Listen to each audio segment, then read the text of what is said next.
Alright, so I decided to add one more pop culture related episode into my series, The Trismegistus Academy, before we get into the tournament arc, because I realized in this episode there was a perfect spot for me to add in something that also used to be a classic of this channel, but I haven't used in a while. Venomizing things. I think it's a fun addition to an episode that admittedly has a lot of other stuff going on in it as well, but since there's lots of story to cover, let's get right into it now, shall we? Let's go! Hit like if you want, subscribe if you feel like, but either way, enjoy the show. Previously on the Trismegistus Academy. The headmistress of the Trismegistus Academy for Heroic Enlightenment, Evangeline Trismegistus, made an agreement with the treacherous Eloise Ludum, headmistress of the newly made Ludum Academy for Fearsome Fighters, to have their schools compete in a combat tournament under the guise that this was mainly to give their students a chance to push themselves to become better. In truth, it was all to keep an eye on Ludum and to try to find a way to get her school shut down. The Maverick class at TAHE had come up with a plan, in tandem with some students at the LAFF, to do just that. One of those students, Alcaya Lamani, was kicked out of the LAFF recently for attacking Ludum, but after joining the Mavericks and learning that fellow classmates, Jake Tajan and Anna Fens, had been on a team with Professor Dresden Oakland at a time, who'd killed Alcaya's sister, it became evident that Ludum had wanted Alcaya to find this out while being at TAHE and attack or kill Dresden, as well as possibly Jake or Anna.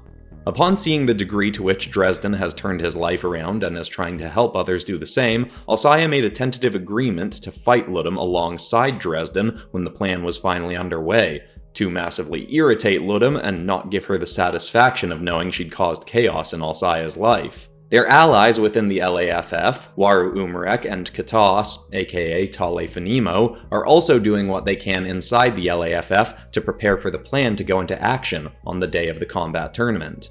They too are very eager to take Ludum down.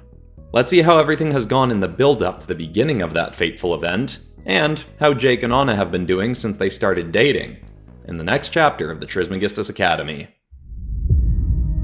A lot had happened in the 3 months since the combat tournament had been arranged and announced against the LAFF, but the interaction Jake and Anna were currently having with their visitors was one of the most unexpected.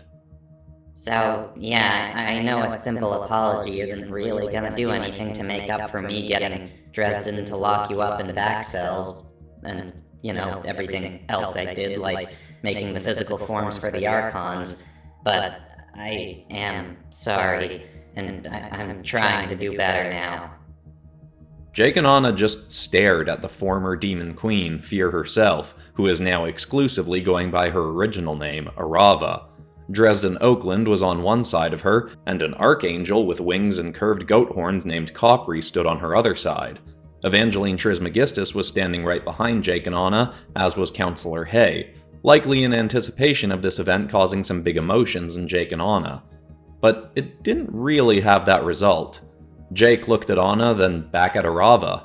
I don't want to speak for Anna, but I'm not really holding a grudge against you. What you did was obviously terrible, but honestly, back cells feels like it was a million years ago now. Anna nodded. Yeah, and not, that it was a good thing to do or anything, but if you hadn't gotten Dresden to lock Jake and me up in back cells, we never would have met each other, and we never would have met the Sharp Gang, and never would have ended up here at TAHE. It might not have been fun at the time, but all the best stuff about my life happened because I got locked up in back cells. Jake nodded in full agreement. The angel, Capri, almost looked like he was getting choked up in response. That is a wonderful attitude to carry in reflection of a very difficult ordeal you both went through. Thanks, Jake said. But yeah, honestly, no offense to you, Fear, Arava, but I'm kinda more interested in what you have to say, sir. Anna and I never met any of the angels from our homeworld. Did you seriously make these? Jake raised his hand, showing the green gem embedded in it, and pointed his other hand down to Anna's foot, bearing a similar blue gem. Before Capri could speak, Arava interjected. So that's it? You guys are just cool with me not being strung up by my neck or anything for what I did? Jake shrugged and distractedly said, yeah, I guess. I mean, you're getting the help you need, so we're cool, I guess. Arava just looked at him and Anna, who seemed to have the same attitude. This was a lot more anticlimactic than I thought it would be. Jake sort of chuckled. We've got a lot of other stuff going on. Did you think we were gonna try and fight you or something? Yeah, kind of. I thought you'd try. Arava muttered. Dresden put a gentle hand on her shoulder. All right, Arava. Jake and Anna clearly have questions for Capri, so let us head home and be grateful that Jake and Anna harbor no resentment for yours or my actions. Fine, but it is kind of weird, isn't it? Arava asked. Yes, it is. Somehow we have both found ourselves around an astoundingly large number of forgiving people. But let us not question it and poke holes in the good we've found. Dresden took a few steps back with Arava and transported back to the RAS Foundation's dimension, where Arava was being kept. Capri remained and was finally able to respond to Jake's question. I did create the gem that Jacob wields, though collectively the gems of the angelic were made by my siblings and I. We'd made them as a way for humans to fight back against the demons that Arava spent much of her life creating and commanding. Thankfully, many of those demons are now no longer a threat to the homeworld we all hail from. Anna asked, So, you're not here to take them from us then? We haven't really used them much to help our own world, but we are using them for good things. Capri softly smiled reassuringly. Do not fear, I have no intention of taking the gems from you. I could not even if I wanted to. There was always a risk of my siblings turning to demons, so we ensured that once a gem had chosen a human vessel, that gem was theirs until their life was lost, or they willingly rejected it. The gems are yours so long as you choose to wield them, and from what Dresden has told me, they could not have found more suitable hosts. The gems Jake and Anna both gained their powers from had been the reason Arava, back in her days as Fear herself, had made Dresden lock Jake and Anna away in the first place, to get rid of the gem users and keep them from going after her demons. Jake nodded excitedly. That's very nice of you to say, Archangel, sir, but are there things the gems can do that we don't know about? Are there other powers we could unlock that we haven't figured out yet?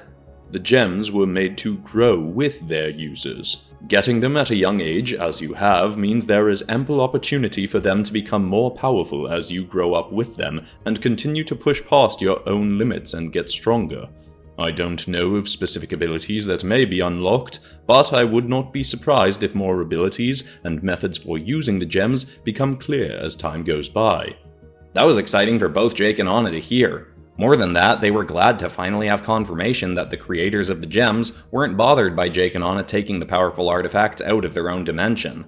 They asked a few more questions of Capri, then parted ways with him to go and rest up. It was only 2 days before the combat tournament with the LAFF, so the Mavericks were all essentially being given 2 days off, to ensure they were at full strength for the big day.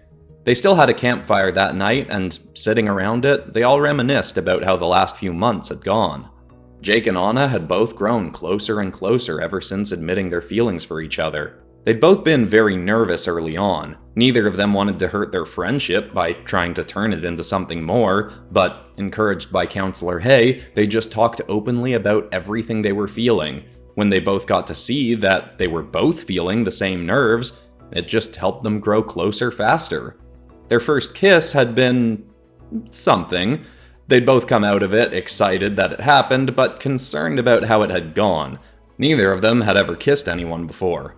Jake thought it had felt weird because he didn't know what he was doing, and Anna had thought it felt weird because she didn't know what she was doing. Jake had mentioned this concern to Darwin, who, surprisingly, reassuringly, yet also sarcastically said, "Wow, the first time you did something you weren't great at it immediately? What a shocker!" Again, Jake and Anna talked about it, and again found a connection in their shared concern about not being good kissers. They then realized they just had to practice more, which obviously both of them were excited and a bit nervous to do. After the first few weeks, they settled into their new dynamic, and it both felt like nothing had changed between them, and everything had. While bumpy at first, the transition from friends to being a couple became so seamless and natural that both of them thought it was funny that they hadn't tried it way sooner. An unexpected shift in Jake's mind had come from him and Anna getting together as well. His need to be seen as a leader by all his friends had largely faded. He still liked the idea of being a team leader someday, but he realized something about himself that had felt embarrassing at first and now kinda cracked him up. It hadn't been clear to him at the time, but the reason he'd wanted to be seen as a leader was for the attention he'd get from girls. Part of that revelation hit him when he and Anna were having a quiet conversation around one of the campfires after everyone else had gone to bed. Jake had been opening up to her about how he'd been so distractingly driven to get a girlfriend in the earlier months at the school. He said, I think one of the reasons I always wanted a girlfriend so bad is because I figured it would be kind of like getting part of my family back. I mean, obviously the Sharp Gang and now the Mavericks all kind of feel like family, but I guess having a girlfriend always, in the back of my head at least, felt like a way stronger connection than just having a bunch of friends, you know? Like, before he died, my brother Mason was the one I'd always talk to about everything I didn't want to talk to my friends about, and I figured having a girlfriend would be like that. Having that one person you talk to when it just doesn't feel right to talk to anyone else. Anna nodded with her head leaned against Jake's shoulder. And were you right? Is it like that? He laughed. It's way better than that, but I think that's mostly because it's you. With Jake and Anna being a couple now, he'd felt way more comfortable settling into a support role with his class. Not forcing himself into a leader position helped Jake see how natural it felt to focus on support, and how much he actually enjoyed it. His main powers were healing, after all. He still focused on getting better as a solo fighter, but he found he enjoyed the resilience combat classes most when they involved team-ups. Jake got really good at seeing how all his classmates fought and how best to help them in the field. What Jake didn't realize was what leaning into the support side would mean for the goal he thought he'd let slip away. In the last Resilience Combat class before the tournament with Ludum's students, the Mavericks had all been given a particularly big challenge, but luckily, one they'd all get to face as a team.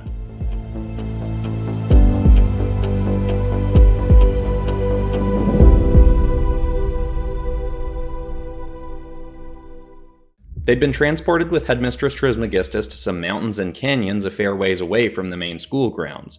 The Headmistress told them, "There will be times in your heroic journeys in which you face opponents that are far more physically powerful than yourselves, ones that you may not stand much chance at actually defeating. Today's exercise is to help you see that, even in the face of opponents such as this, you must still be able to find a way to rescue those in need." Jake kind of hoped that the Headmistress was going to be this overpowered opponent herself, so that they'd finally get to see the full weight of her magic-based powers, but her next words debunked that hope.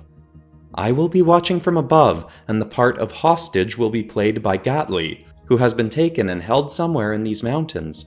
Your objective will be to find her and bring her back to this exact location. I will not be telling you who your opponents are, but know that they have been instructed to not hold back. Though, they do also know not to do any fatal harm to any of you. Be prepared for some unexpected opponents arising during the course of this battle as well. Now, before we begin, since this is a challenge in which you'll all be working together, I'd like for you to pick a team leader. You may decide amongst yourselves." Jake chuckled silently to himself, thinking about how desperate he'd been months earlier to be seen as a leader. He was about to suggest that Zenith take charge. Before he could, Zenith spoke first and said, "I mean, I doubt anybody'll argue with me in saying Jake's the obvious choice, right?" Jake whipped his head around in shock. His surprise only built more as he saw the rest of his class nodding and agreeing. Jake was baffled. "Wait, what, me? But I've basically just been doing support role stuff for ages now." Zenith shrugged. "Well, yeah, being a leader is like the ultimate support role, right? It's your job to watch out for and support the whole team you're leading. Nobody in the class looks out for the rest of us like you do, both in and out of combat. You were the one who helped me get over Ludum being brought back into my life." Amelia added, "Even when we're not working together, you're always trying to find ways to inspire the class and motivate us to keep going. I mean, you're even the one who came up with our motto, Mavericks, get back up." Alcaya shrugged. "Yeah, makes sense to me. You heal people when we go down, and, I mean, the whole plan to take down Ludum was your idea. I've always thought it was kind of obvious that you were the leader of this group." Jake's heart was swelling with excitement. He'd never thought of being a leader as a support role, but the way they all talked about it, it made so much sense. Letting go of his need to be seen as a leader had just helped him become an even better one. He looked at Anna and she just chuckled. I didn't think this would really be a surprise to you. Even in our first resilience class, you threw me across the finish line knowing you wouldn't make it yourself. Stuff like that has made us all trust you to lead us, Jake. Jake nodded with a huge, proud grin. Thanks, Mavericks. I'll be the best leader I can be. Even better than that. With that decision made, the headmistress waved her hands in a series of symbols, then floated up into the air and told the students to begin. They all looked to Jake, who spoke with effortless confidence, knowing his whole team was backing him up. Okay, if this was a real-world scenario, the hostage's life could be at risk every second, so we have to find Gottlieb ASAP, while keeping an eye on each other and looking out for threats. Alsaya, you're the fastest. Start searching the farther areas up ahead in the distance. Watch out for caves and stuff like that, but don't go in without backup. Darwin, summon Raptir so you and Zenith can get airborne and track Alsaya from above to make sure nothing gets the jump on her. Amelia, ride with Darwin in your normal form so you're not too heavy, but be ready to transform and jump down and help Alsaya if anything big comes for her. I'll watch the rest of the class from above as we start searching the closer areas. Got it? They all agreed. Awesome, Jake cheered. Let's get out there, and if you get knocked down, we'll all make sure to help each other get back up. They all set off. Alsaya sped on ahead with her watchers flying on above. Jake, Anna, Niseko, and Kiko charged ahead through a grassy field between two rocky mountains. But it was less than a minute before Zenith had a call out for them. Guys, something from above is coming in hot. Literally. Jake looked up and quickly saw a flaming blue streak shooting across the sky towards Zenith. It was coming in fast, but not faster than Zenith could move. At least, at first. That is, until a burst of blue flame exploded from behind it, and the figure shot like lightning right at Zenith. He tried to get out of the way, but was tackled out of the sky. Zenith, are you okay? Jake called through the communicator in his ear. He didn't answer. The blue flaming figure pulled away from him and started heading towards Darwin, leaving Zenith with some black gunk stuck to him, spinning out and falling towards the ground. Jake wanted to head for Zenith to catch him, but saw Darwin and Amelia quickly diving with Raptir and getting close way faster than Jake could. The blue flame was right on their tail, but just before Darwin reached Zenith, Amelia yelled, "Wait! Pull back, Darwin!" Darwin did, and thankfully so. Zenith's body had become overtaken by the black slime that now even covered his glimmering wings. He took a swipe with his now clawed hand at Darwin, just barely missing, thanks to Amelia making them pull back. Raptir dove to come back towards the class. Both Zenith and the blue flame followed, and Jake finally recognized the flaming figure as Volignus, but covered over in a familiar symbiotic upgrade. Alsaya, fall back! We've got no eyes on you and we need to stick together. A massive white ring of concussive energy suddenly blasted into Jake and sent him hurtling out of the air. He wasn't high enough for the fall to be too bad as he hit the ground, but Kiko had been knocked back by the ring too. Anna had managed to grab Niseko and make both of them intangible. Marching towards them was a short but bulky figure, whom they also recognized by the glowing rings around his arms. Unfortunately, he too was infected with the same goop as Volignus and Zenith. Hello, Jake. The upper ear, Tiny Atamo, spoke, but not with his own voice. We're glad to see you again, but have been instructed to not go easy on you. So why don't you just join us now and we can call it a day? Jake quickly whipped around to Zenith. Zenith, I know what this is, and you can use it to your advantage. If you can keep it from controlling you, you can use the symbiote's strength to make you stronger. Darwin and Amelia flew over Jake and slowed to a stop on Raptir, but Zenith ignored Jake's words and soared towards him, making a blue, goopy, glowing club appear next to him and swiping it at Jake, who just barely flew out of the way. Zenith, speaking in the same voice as Atamo, said, Sorry, Jake, but with the fancy upgrade I'm getting right now, nobody infected will be overcoming control of my symbiotes. Kiko bounced over to Jake. What is going on here? Do you know this slime thing, Jake? He nodded. Yeah, Anna, Niseko, and I all do. We need a sec to regroup so I can explain, but we need a distraction. Maybe Alsaya can run around us all and kick up enough dirt and wind to... Before Jake could even finish that thought, Niseko waved her hands in a pattern similar to what Evangeline might do to activate her own magic, then slammed her palms into the ground. Plumes of white spores exploded up from the earth all around Atamo and straight up into the sky around Zenith and Volignus, blinding them all. Jake whipped around. Niseko, that was awesome. How did you do that? I've been doing some magic training on the side with the headmistress. I've got more new tricks too. Jake grinned widely. Awesome! Well, you're on distraction duty while we regroup. Move out fast, team!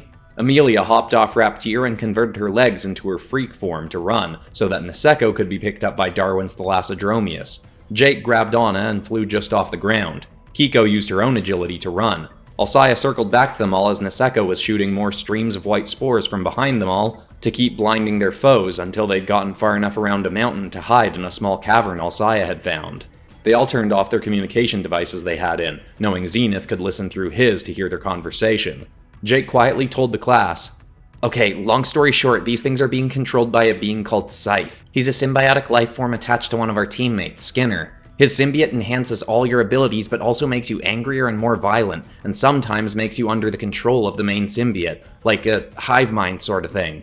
His kind are usually weak to lightning and loud noise, but Scythe has adapted to those weaknesses, so they're not great against him anymore. Since Gotley is the hostage, and we just saw Volignus and Tiny Atama working with him, I'm guessing all the upper years are in on this, and Kalia is using her powers to enhance Scythe, so none of us can get control back if we're taken over. We've got to find Scythe ASAP and separate him from Kalia or whatever his upgrade is. If we do that, I bet Zenith will be able to get control of himself back. Then the symbiote will actually be helpful to him instead of controlling him." Alcaya cut in. "I did see someone camped out at the top of one of the mountains up ahead before I turned back. Odds are it's this Scythe guy." Jake smiled. "Awesome, lead the way, but first, Niseko, what other powers do you have that we don't know about yet?"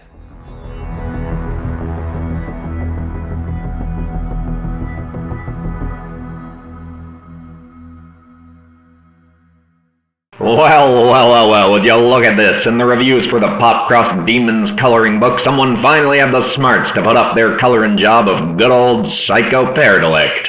Looking snazzy, I might have to try out that color scheme sometime. Yeah, and there was another cool looking coloring job put up into reviews on Amazon for the PopCross Dragons coloring book too. The red looks good on this dragon, who definitely ain't Invisible Woman for copyright reasons. I don't care about that one, I've got nothing to do with the Dragons coloring book. Yeah, well, what about Mytholethal? Do you care about that book? Which has exclusive art in it, never shown anywhere else. You show up in that book along with the other Archons in the big exposition dump chapter. Nice try, Sharp, but I'm not here to shill for PopCross books, I just wanted to see some more art of me. And now I've done that, so I'm zapping out of this weird, non-canonical ad realm. Ah, that's a shame. Folks probably want to see us interact a lot more. Feel like we'd have some good back and forth, you know? Yeah, well, they'll just have to wait until the Sharp vs. Psycho episode that's coming out in like a year or something. Till then, I'm out of here. Oh, sneaking video sizzle into a book ad. Now that's a new one. Anyway, folks, the PopCross library has novels, coloring books, art books, and is getting a new edition soon. So if any of that looks appealing to yous, check out the links in the description. But anyway, let's head back to the academy. Niseko explained her newest abilities, and the team was just left slack-jawed and baffled. Jake said, "Okay, well, let's definitely take advantage of that. But for now, you're on distraction duty while we get to Scythe. If the other symbiotes get close, mist them up." They all ran and flew off again, following behind Alcaya as she weaved between the mountains. They got to the base of the one she'd spoken of and started heading up it. When they were nearly halfway up, Anna, riding on Jake's back, suddenly said, "A deep breath." He instinctively acted and felt as his and Anna's bodies went intangible. Zenith suddenly flew right through them and crashed into the side of the mountain. Jake looked back to see Volignus was flying in behind them as well, and Datamo was at the base of the mountain, but blasted 2 rings of energy beneath himself to send him soaring up towards them. Niseko suddenly leapt off Raptier's back, waving her hands and making a plume of mist kick up under her to slow her descent before landing. "You all keep going." Jake wanted to protest, but had to trust Niseko's new powers were as impressive as she'd claimed. She swirled her arms in wide circles, and they started to glow as Volignus shot down right towards her. She acted as if she were ignoring him and kept going, until finally, she thrust her arms to the side. A plume of green mist shot out of one hand and yellow from the other. On each side of her, the spores gathered together and formed into insects, larger than Niseko. The yellow one looked like a bulky Hercules beetle and was sparking with electricity. The green one was a lean praying mantis. The beetle shot off the ground and tackled right into Volignus. The flaming foe was suddenly paralyzed by the shock emanating off the bug and tumbled out of the air, crashing into the mountain. As Zenith swooped around to swipe a clawed hand at Niseko, her mantis lunged into his path and blocked his swipe with its raptorial forelegs. The second it stopped the swipe, it spat a plume of more green spores from its mouth into his face. Zenith instantly got drowsy, trying to shake it off. Before he could, the beetle tackled into him too and knocked him back to the ground. Niseko then leapt onto the beetle's back and flew up out of the path of Atamo as he soared right towards her, with a fist raised back. He pounded the mountainside where she'd just been, and stones burst off it, pelting her mantis enough that it crumbled to spores and disappeared. Thankfully, with all her foes near each other, Niseko made another burst of white spores explode up from around them and blind them all, as she soared on her beetle up to meet the others, who were just reaching the top of the mountain. There waiting for them, as they'd all hoped, was Scythe. Though Gottlieb was nowhere in sight, and Kalia may be harder to get away from Scythe than they'd expected. Well done finding me, Jake and friends. That was faster than I thought, but it does not mean you are finished yet. The combination of Skinner and Scythe looked somewhat similar to what Jake was used to, but with the addition of the top half of Venomized Kalia sticking out of their upper back. Her hands were firmly planted on Skinner's shoulder and glowing, clearly elevating his abilities as Jake had anticipated. Thankfully, on the way over, Anna had proposed a way to separate some of their allies from the symbiotes if need be. Jake and the others moved to one side of Scythe. Kiko and Alsaya ran right towards the foe, but used both their agility to dodge and weave around him as Scythe swiped at them and shot globs of slime, trying to pin them down and infect them. Meanwhile, Amelia had shifted her arms into her freak form and picked up Anna. "Be ready, Anna. This will be quite fast." Anna nodded. I'm ready. Amelia took aim at Kalia and hurled Anna as fast as she could. Anna needed to have precision timing for this. She got close, held her breath, and let her hand phase under the symbiote, but then regained tangibility just enough to get her palm on Kalia's actual body and grab her. Anna then went fully intangible again, making Kalia phase as well, tearing the upper ear right off Skinner's back and away from the symbiote. They landed on the far edge of the mountain. As surprised as she was, Kalia still aimed her palms at Scythe to try and keep enhancing his power. Thankfully, Raptir snatched Kalia's arms and, guided by Darwin, soared her up into the air and far enough away that she couldn't enhance Scythe any further. He was still a formidable force on his own, but thankfully, Jake then looked to the skies a short ways down the mountain to check on Zenith. Before he even had time to ask if his friend was back, he saw his still infected ally was now taking swipes with his glowing weaponry at Volignus, keeping him from getting up the mountain to the others. Jake cheered. "Yes! Zenith is back on our side! Now we just have to figure out where Gottlieb is!" Unfortunately, as Jake said that, the sky above him darkened.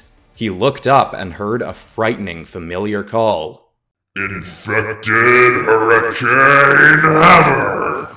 A figure riding the end of a bolt of lightning crashed down onto the mountaintop, and the entire thing shattered and exploded. Jake immediately saw Alsaya had been hurled into the air from the blast, and he flew over to catch her.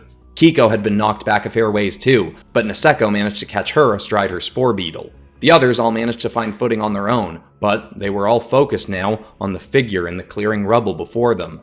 Sorry, kids, but you didn't think we'd make it that easy for you, right? A blue and black infected figure stood tall and cracked his sparking knuckles in the crater of the mountaintop.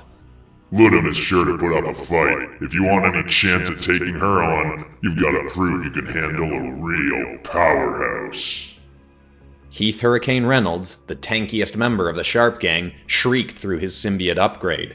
It was hard to imagine the Mavericks being able to take on a threat like this, but Jake felt nothing but excitement for this challenge. He called out, "Alright Mavericks, let's show these slime balls what we're made of."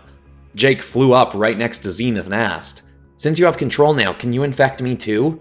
Zenith looked down at his hands and a ball of slime built up in them. He flung it right at Jake, and it instantly started coating over his body. Jake quickly felt the urge to attack his uninfected classmates, but it wasn't overwhelming enough to control him. Plus, he'd gotten Scythe to infect him once or twice just for fun back at the Sharp Tank, so he was familiar with the feeling. This is awesome! Amelia sprang right at Heath with nearly her entire body converted into her freak form, save for her head and upper torso. "Any chance we can all get that upgrade?" Jake replied, "Some, yes, but it might be too risky for you since your freak form is already kinda hard to control." Before he could finish his response, Amelia punched Heath with all her might, and to Jake's surprise, he was actually knocked back a few feet, though clearly wasn't injured, as he turned to Amelia and swung a sparking fist back at her. Before he hit, Niseko flew by and shot a burst of sleep spores into his face. It didn't knock him out, but made his swing stumble enough to let Amelia duck under it. She smashed an uppercut into his chin. It was a hard enough hit to send a shockwave bursting around them both, but the goop under Heath's chin wrapped around her fist, holding it in place. Heath then said, You want a symbiote so bad, then go right ahead and have one. The slime surged down Amelia's arm. It forced her into her full freak form and took that over, turning her into a true venomized monstrosity. She stumbled off to the side of the mountain away from the others, but Jake and Anna both looked at each other concerned from across the battlefield. The symbiote enhancing the urge to destroy that came with Amelia's monstrosity form could be dangerous. But Heath didn't give them a second to see how her transformation shook out, nor did his allies.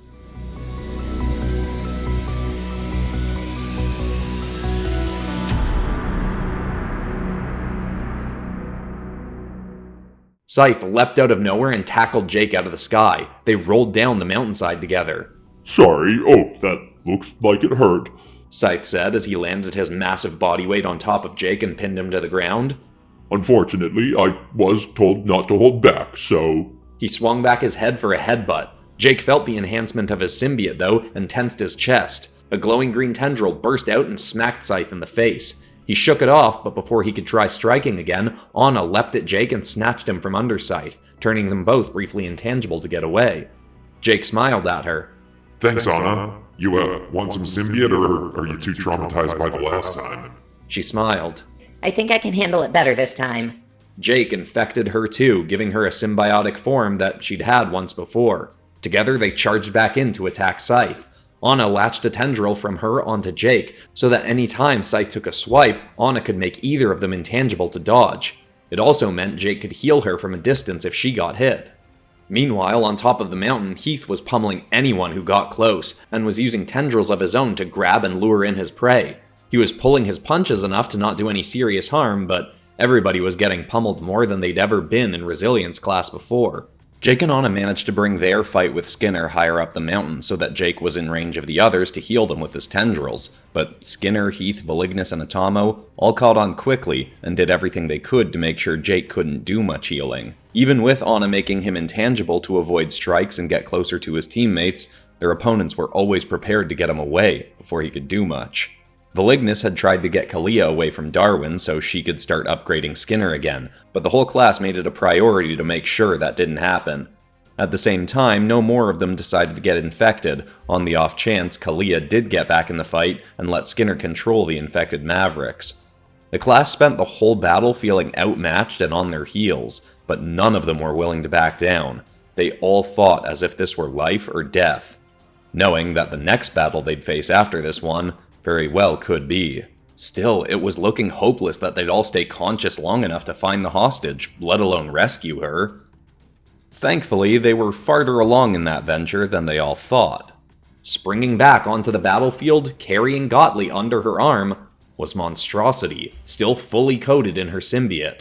She quickly spotted Darwin astride his flying mount circling above, and, a little more violently than she likely should have, hurled Gottlieb up towards him. Darwin did his best to swoop under Gottlieb and landed her on the back of his summoned ally. Monstrosity then just roared. Go! Darwin flew off back towards the mission's starting point. Reptir was moving slow, carrying Darwin, Kalia, and Gottlieb, but thankfully Zenith swooped over and grabbed Kalia to help, and flew off with Darwin and the rescued hostage. Volignus quickly got in pursuit, but Niseko soared up into his path to fight him off, with her spores and beetle. Heath was about to leap off the mountain towards Darwin when Monstrosity lunged towards him and punched him full force in the head. This time, Heath was smashed so far back, he was hurled off the mountain and crashed into the side of the next. Amelia leapt after him, bounding all the way across the gorge to tackle Heath, though he managed to catch her by the shoulder and headbutt her so hard, she was hurled down to the base of the last mountain, crashing and rolling along the stones. Thankfully, she got up quickly. Heath was soaring through the air towards her, but just as he got close, she exploded off the ground and smashed her fist under his chin. It hit hard enough to knock him back, but he grabbed her arm, and they crashed down to the ground together. Heath managed to flip over her and get her pinned down below him. Seems like I don't have to hold back with you. He pounded his sparking fists into her head over and over. She raised her arms to block, but he just smacked them out of the way. Even with her Venomized Monstrosity upgrade, she was getting dazed and couldn't fight back much longer. Heath raised both his fists into the air above him for one final blow. Amelia was too out of it to block.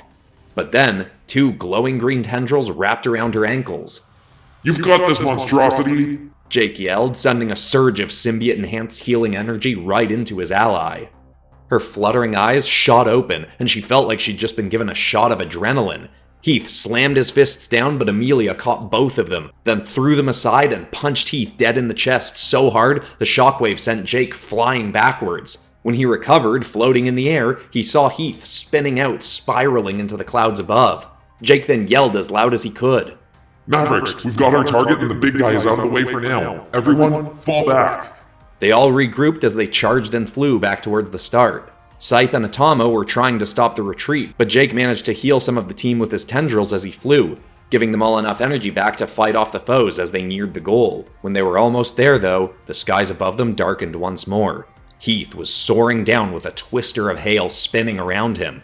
Amelia saw him coming and, despite nearly being at the finish line, she stopped and let the others move on ahead. She crouched down, gathered all the strength in her legs she could, then sprang off the ground right into Heath's path. He swung a fist at her and she swung at him. Both of them met their mark and a ring of hail and rain exploded around them. Heath was shot up into the sky and Amelia right back down into the ground. She slammed a crater into the dirt right next to her class as they reached the end line. The symbiote melted off her body, and with her eyes shut, she slowly shifted back into her human form. Jake immediately slid down into the crater and wrapped his healing tendrils around her. Within seconds, she was awake again. Oh, did we do it? Of course we did, thanks to you holding off Heath. If you can control Monstrosity even with a symbiote on you, I bet there's no stopping you now. She smiled back and raised an arm. Good. Now help this Maverick get back up, would you? He pulled her to her feet and the whole class celebrated their victory. Well, as best they could, given how exhausted they all were. When the trial was over, all the Mavericks were glad they'd have 2 days to recover. They all definitely needed it. All of them would be heading off to Ludum's tournament, and they'd need to be in peak condition for the next challenge ahead. Originally, there were going to be tryouts school-wide for this tournament, but now it had been decided that 7 of the 8 Mavericks would be taken, considering it was their plan being enacted.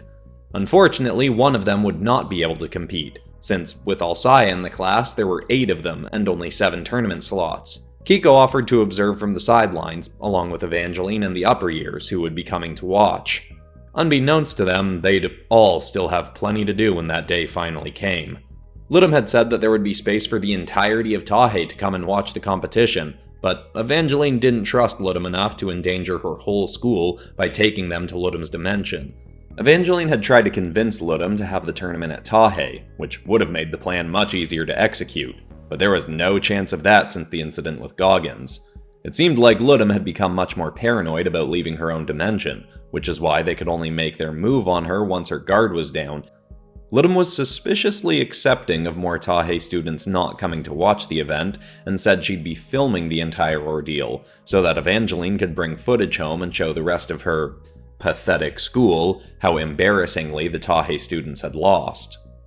Their plan still involved the actual tournament happening. It was a fairly simple plan too. It mainly revolved around getting Ludum out of her dimension, thereby weakening her and surrounding her with an overwhelming amount of opponents to deal with.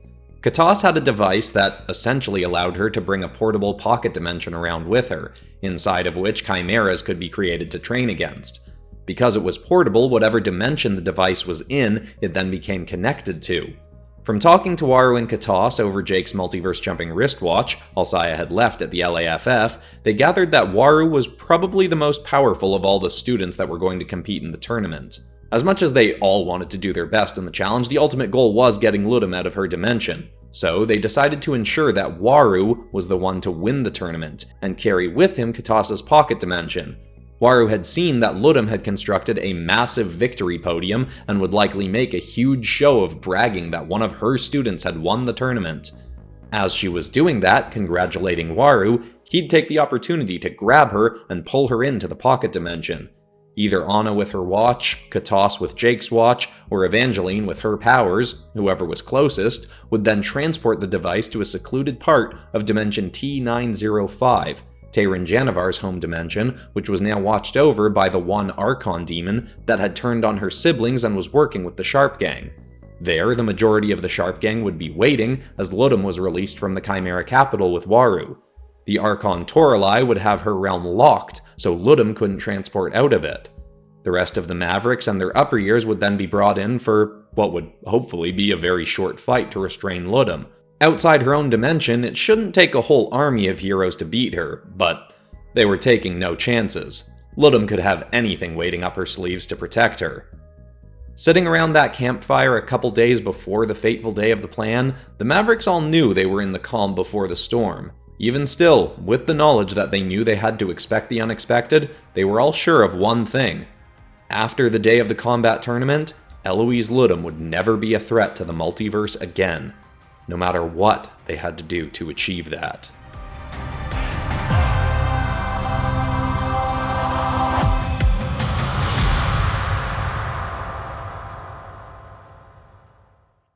If you enjoyed this, you might want to go back to the original Multiverse Tales Maximum Venom episode, because I've actually done this topic before, and that episode also mainly revolved around Jake. Or if you want a real throwback, you can go back to the very first time I Venomized things, and check out My Hero Academia Maximum Venom. Ended up doing 3 episodes of that overall. But beside that, that's all for today, except of course for ending this video on some kind of positive or inspiring note, and the thought I want to leave people with today is a quote from a man who I'm a big fan of, Dr. Wayne Dyer, who said, "My goal is not to be better than anyone else, but to be better than who I used to be."